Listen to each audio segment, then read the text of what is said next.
মৰমৰ ছাত্ৰ ছাত্ৰীসকল, আশা কৰোঁ তোমালোক কুশলে আছা। আজি আমি এই ভিডিঅ'টোত কেইটামান এক্সেপশ্যনেল ভইচ চেঞ্জৰ বিষয়ে আলোচনা কৰিম। যিকেইটা ভইচ আমি সাধাৰণতে ক্ৰিটিকেল বুলি ভাবোঁ, অৰ্থাৎ জটিল বুলি ভাবোঁ, কিন্তু বিশেষ জটিল নহয়। আৰু এই ভইচকেইটা পৰীক্ষাত শতকাই আহি থকা দেখা যায়। বিশেষকৈ মেট্ৰিক পৰীক্ষাত এই ভইচকেইটা আহে। তাৰে আমি 10টা ভইচ আজি এক্সাম্পল হিচাপে লৈছোঁ আৰু তাৰ বিষয়ে আলোচনা কৰিম। লগতে ভইচকেইটা চেঞ্জ কৰি ইয়াৰ উত্তৰসমূহ তোমালোকক দেখাই দিম। এইকেইটা ভইচ যদি তোমালোকে শিকি লোৱা, ভৱিষ্যতে কোনো অসুবিধাৰ সন্মুখীন নহ'বা।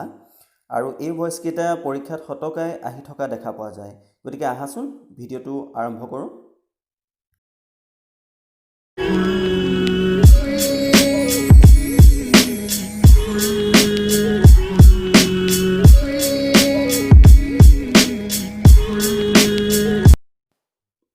ফাৰ্ষ্ট ভইচটো আছে, it is said he will কাম।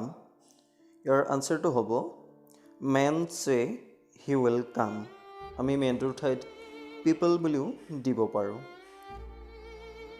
তাৰপিছত ছেকেণ্ড ভইচটো আছে, my book has been lost.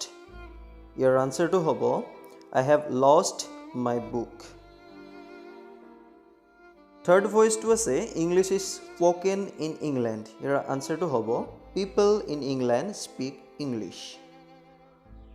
Fourth ভইচটো আছে, টেল হিম টু গ'। ইয়াৰ আনচাৰটো হ'ব let him be told to গ'।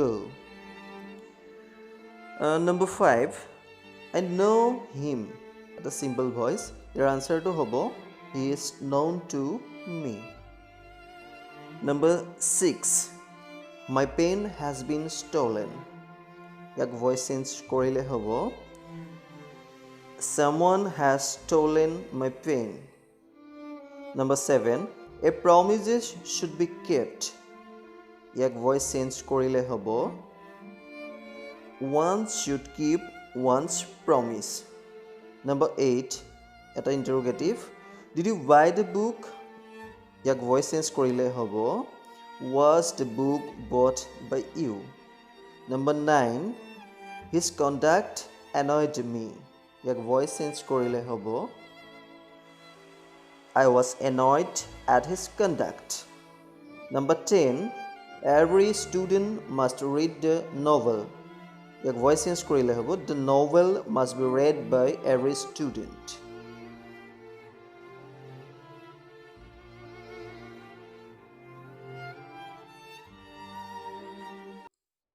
ফাৰ্ষ্ট ভইচটোত আছে, it is said he will কাম।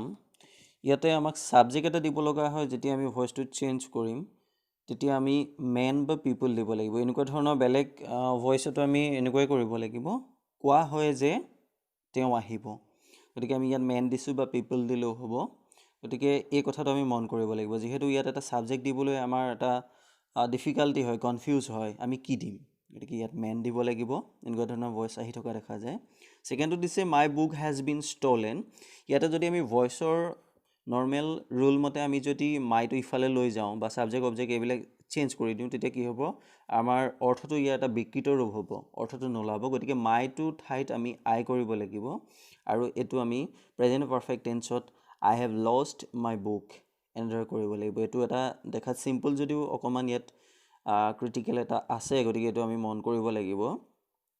থাৰ্ড ভইচটো হৈছে English is spoken in England. এনেকুৱা ধৰণৰ ভইচবিলাক খুব পৰীক্ষাত, মেট্ৰিক পৰীক্ষাত আহি থকা দেখা যায় বা বিভিন্ন ধৰণৰ পৰীক্ষাত অহা দেখা যায়। এইবিলাক জানি থোৱাটো ভাল যে কোনোবা এটা ভাষা কোনোবা এখন দেশত কোৱা হয়, তেতিয়া আমি সেইটো কেনেদৰে আৰম্ভ কৰিম। ভাষা কোনে কয়? পিপল, মেন। গতিকে পিপল ইন ইংলেণ্ড স্পীক ইংলিছ, এনেদৰে আমি ভইচটো কৰিব লাগিব। এইটো এটা খুব ইম্পৰ্টেণ্ট ভইচ হয়। তাৰপিছত নম্বৰ 4টো হৈছে টেল হিম টু গ'।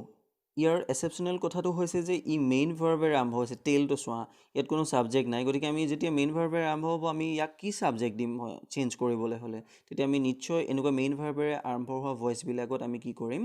লেট লগাব লাগিব। Let him be told to go'. টেলৰ পাষ্ট পাৰ্টিচিপল কৰি দিলোঁ আমি টল্ড, আৰু মাজতে বি ভাৰ্বটো লগাই দিলোঁ। এনেকৈ কৰিব লাগিব। হিমেই থাকিলে let him be told to go'. টেলটো গৈ টল্ড হ'লগৈ। ইয়াত কোনো কনফিউজন নাই বোধহয় তোমালোকৰ। তাৰপিছত আমি আৰু এটা ভইচ পাইছোঁ আই ন' হিম চিম্পল ভইচ ইয়াত কৰিলোঁ হি ইজ ন'ন টু মি কিন্তু ভইচৰ ৰোল মতে হ'ব লাগিছিলে ইয়াৰ প্ৰিপজিশ্যনটো বাই কিন্তু ইয়াত টু দিলোঁ এইটো চাবৰ কাৰণে পৰীক্ষাত এইটো দিয়ে প্ৰশ্ন যি প্ৰিপেয়াৰ কৰে অৰ্থাৎ যেতিয়া কাৰোবাক চিনি পোৱা বা জনাৰ কথা আহি পৰে তেতিয়া ইয়াৰ প্ৰিপজিশ্যনটো কি হয় টু হয় বাই নহয় গতিকে সেই ভুলটোৰ বাবেই আমাৰ এই ভইচটো এটা ইম্পৰ্টেণ্ট ভইচ হয় নম্বৰ 6 হৈছে মাই পেন হেজ বিন ষ্টলেন মোৰ পেনটো হেৰাইছে এতিয়া এইটো যদি আমি কৰোঁ ঠিক 2 নম্বৰ ভইচটো নিচিনাকৈ যদি আমি কৰি পেলাওঁ তেতিয়া আই হেভ ষ্টলেন মাই পেন এনেদৰে আমি কৰি দিব পাৰোঁ কিন্তু তেনেকৈ নহ'ব কিয় নহ'ব মই মোৰ পেনটো চুৰি কৰিব নোৱাৰোঁ গতিকে কোনোবাই চুৰি কৰিলে কোনোবাই কৰিছে XYZ কোনোবাই গতিকে তাৰ ঠাইত কি দিব লাগিব ছাবজেক্টটো সামওৱান দিব লাগিব চুৰি কৰাৰ কথা যেতিয়া আহি পৰে তেনেকুৱা ধৰণৰ চেণ্টেন্সবিলাক যেতিয়া আহি পৰে তেতিয়া সামওৱান দিব লাগিব গতিকে এইটো এটা মন কৰিবা তোমালোকে নম্বৰ 7 আছে এ প্ৰমিজেছ শুড বি কেপ্ট এইটো এটা দৰকাৰী ভইচেই হয় জানি থোৱাটো ভাল এতিয়া কোনে প্ৰমিছ ৰক্ষা কৰিব প্ৰতিজ্ঞা পণ কোনে ৰক্ষা কৰিব ওৱান কোনোবা এজনে মানে প্ৰত্যেকেই সেইটো বুজোৱা হৈছে ওৱান শুড কিপ ওৱানছ প্ৰমিজেড ওৱানছ প্ৰমিছ ইয়াত ওৱানছটো এপ'ষ্ট্ৰফি এছ গতিকে সেই কথাটো মন দিব লাগিব নম্বৰ 8 যিটো আছে এইটো ইণ্টাৰগেটিভ ভইচ সেইটো হৈছে did you buy the book ইয়াক ভইচ চেঞ্জ কৰিলে হ'ব was the book bought by you ডিডটো যিহেতু ডুৰ পাষ্ট টেন্সত আছে গতিকে আমি বি ভাৰ প্ৰথম যিটো প্ৰশ্ন সুধিবলৈ ব্যৱহাৰ কৰিছোঁ সেইটো পাষ্ট ফৰ্মত ব্যৱহাৰ কৰিছোঁ ৱাজ ব্যৱহাৰ কৰিছোঁ আমি ইজ ব্যৱহাৰ কৰা নাই সেইবাবে বাকীখিনি একেই আছে দা বুক আগলৈ গুচি আহিলে আৰু বাইৰ পাষ্ট পাৰ্টিচিপল ফৰ্ম বট হ'ল গতিকে তোমাৰ দ্বাৰা কিতাপখন কিনা হৈছিল নেকি নম্বৰ 9ত আছে হিজ কণ্ডাক্ট এনয়ড মি ষ্টুডেণ্টে এইটো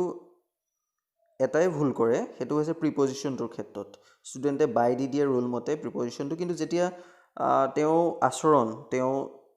আচৰণবিধে যেতিয়া মানুহক আমনি কৰে আচৰণৰ ক্ষেত্ৰত তেতিয়া কিন্তু কেতিয়াও বাই নহয় এড হয় গতিকে বাকীখিনি ঠিকেই আছে আই মিটো এফালে আহিলে আই হ'ল অবজেক্ট হিচাপে আছিলে ইয়াক ছাবজেক্ট বহিলে আই ৱাজ এনয়ড ঠিকেই আছে সেইখিনি বাই হিজ কণ্ডাক্ট নহয় এড হিজ কণ্ডাক্ট এইটো চাবৰ কাৰণেই পৰীক্ষাত এইটো খুব দিয়ে নম্বৰ 10টো আছে every student must read the novel এইটো বিশেষ জটিল নহয় তথাপিও মাষ্টটোৰ কাৰণে ষ্টুডেণ্টক এইটো চাবলৈ বিচাৰে প্ৰশ্নকৰ্তাসকলে যে মাষ্টটো তেওঁলোকে চেঞ্জ কৰি দিব নেকি বা কৰিব নেকি গতিকে বিশেষ একো নাই ইয়াত বি এটা ভাৰ্ব এটা প্ৰয়োজন হ'ব দ্য নভেল আগলৈ গুচি আহিলে বি ভাৰ্বটো প্ৰয়োজন হ'ব আৰু ইয়াতে ৰিডৰ পাষ্ট পাৰ্টিচিপল আগৰ নিচিনাকৈ প্ৰয়োজন হ'ব বাই এভৰি ষ্টুডেণ্ট অৰ্থাৎ the novel must be read by every student এইটো ৰিড নহয় ৰেড এই সকলো ষ্টুডেণ্টেই মানে প্ৰত্যেক ষ্টুডেণ্টেই এই উপন্যাসখন পঢ়া উচিত গতিকে এই ভইচকেইটাৰ পৰা তোমালোকে যথেষ্ট কথা শিকিব পাৰিলা বোধ হয় যিহেতু এইকেইটা হৈছে ইম্পৰ্টেণ্ট ভইচ পৰীক্ষাত আহিবলগীয়া সেইবাবেই মই এইকেইটা দিলোঁ আৰু ইম্পৰ্টেণ্ট ভইচ কেইটামান আছে যিকেইটা মই পৰৱৰ্তী ভিডিঅ'ত দিবলৈ যত্ন কৰিম আশা কৰিছোঁ তোমালোক উপকৃত হ'লা গতিকে সকলো কুশলে থাকিবা নিশ্চয় নিজক সুৰক্ষিত ৰাখিবা ছ'চিয়েল ডিষ্টেঞ্চ মেইনটেইন কৰিবা আজিলৈ আহিছোঁ ধন্যবাদ